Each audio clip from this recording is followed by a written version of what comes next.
অভ্যুত্থানের বর্ষপূর্তিতে সারা দেশে ১ জুলাই থেকে ৩০ জুলাই পর্যন্ত পদযাত্রা করার ঘোষণা দিয়েছে এনসিপি। দলের আহ্বায়ক নাহিদ ইসলাম জানান, আবু সাঈদের কবর জিয়ারতের মধ্য দিয়ে শুরু হবে কর্মসূচি।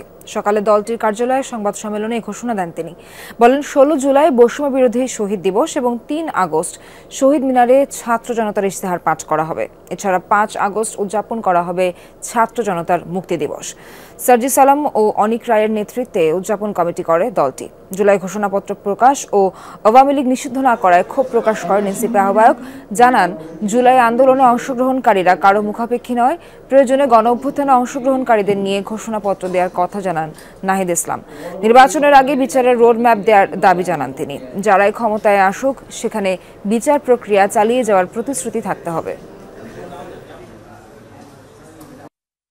আমাদের ১ জুলাই থেকে ৩০ জুলাই পর্যন্ত আমাদের সারা বাংলাদেশ ব্যাপী আমাদের ৬৪টা জেলায় জুলাই পদযাত্রা হবে।